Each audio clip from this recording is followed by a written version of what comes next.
చందమామ కథ. ఇద్దరు కవులు. కామశాస్త్రి గొప్ప కవి. ఆయన తన కవిత్వంతో ఎందరినో మెప్పించి గొప్ప గొప్ప బహుమానాలు అందుకున్నాడు.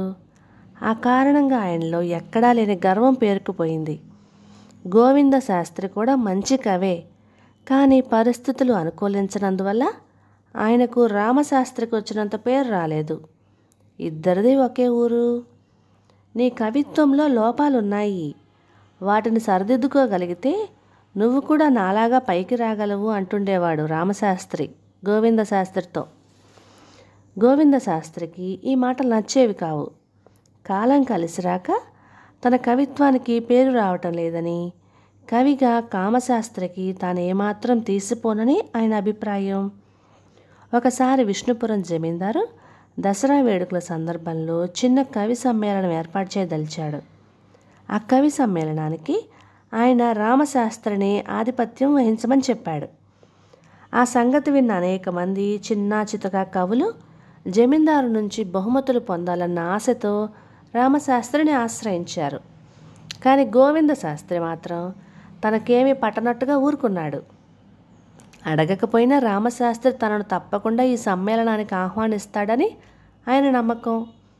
కానీ రామశాస్త్రి గోవిందశాస్త్రిని ఆహ్వానించలేదు.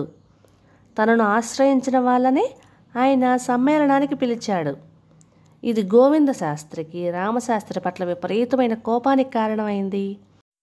రామశాస్త్రి కవి సమ్మేళనం పూర్తయ్యాక తిరిగి వచ్చి గోవిందశాస్త్రిని కలుసుకొని అక్కడ జరిగిన విశేషాలు చిలవలు పలువలుగా అల్లి చెప్పాడు. విష్ణుపురం జమీందారు చాలామంది కవులకు చిన్న చిన్న బహుమానాలు ఇచ్చారట.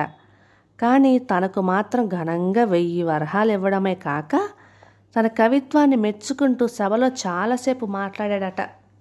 ఇది నా జీవితంలో మరపురాని సంఘటన. ఏ మహాకవి మాత్రం ఇంతకన్నా గొప్పగా కోరుకునేందుకు ఏముంటుంది అన్నాడు రామశాస్త్రి పరవశించిపోతూ. అసలే కోపంలో ఉన్న గోవిందశాస్త్రికి ఈ మాటలు మరింత కోపాన్ని తెప్పించినాయి. అయినా ఆయన అది బయటపడనీయకుండా ఎంతో శాంతంగా, నువ్వు ఎప్పుడైనా అమరపురి జమీందారుని కలుసుకున్నావా అని అడిగాడు. లేదు. ఏమిటి విశేషం ఆయనలో అని అడిగాడు రామశాస్త్రి. ఆయన కవిత్వంలోని బాగోగుల్ని త్రాసులో పెట్టి మరీ చూస్తాడని చెప్తారు. ఆయన ఈనాటి వరకు కవిత్వం విని ఆనందించి ఆయా కవుల్ని సన్మానించాడే కానీ నోరు విప్పి ఏ ఒక్కరిని పొగడలేదు. నీ కవిత్వం విని ఆయన ఒక్కగానొక్క ప్రశంసావాక్యం పలికినా ఉన్న ఊరివాడివైన నిన్ను మహాకవిగా ఒప్పుకుంటాను అన్నాడు గోవిందశాస్త్రి. రామశాస్త్రి కోపం తెచ్చుకుని దురుసుగా, నువ్వేదో పందెం అన్న ధోరణిలో మాట్లాడుతున్నావు అవునా అన్నాడు. పందెం మాట ఎత్తావు గనక పందెమే. అమరపురి జమీందారు నీ కవిత్వం విని శ్లాఘిస్తూ ఒక్క మాట పలికినా నేను నీకు 1000 వరహాలు ఇస్తాను. అలా కానప్పుడు నువ్వు నాకు 1000 వరహాలు ఇచ్చుకోవాలి, సరేనా అన్నాడు గోవిందశాస్త్రి. జీవితంలో ఈనాటి వరకు ఓటమి అనేదే ఎరుగను. రేపు ఉదయాన్నే బయలుదేరి అమరపురి వెళ్తాను అన్నాడు రామశాస్త్రి కోపంగా.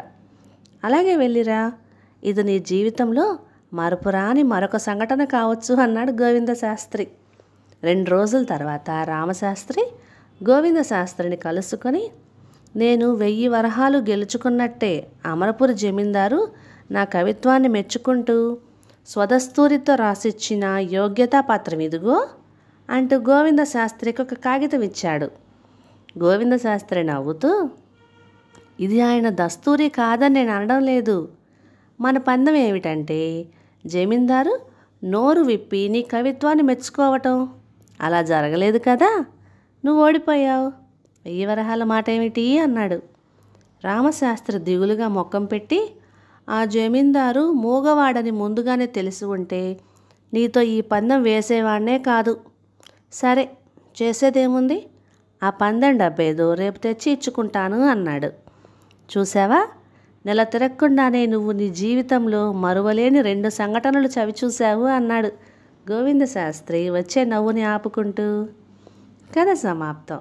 ఇక ఈ కథ మీకు నచ్చినట్లయితే ఇలాంటి మరెన్నో తెలుగు చిట్టిపొట్టి కథల కోసం please like, share and subscribe to my channel. Thank you.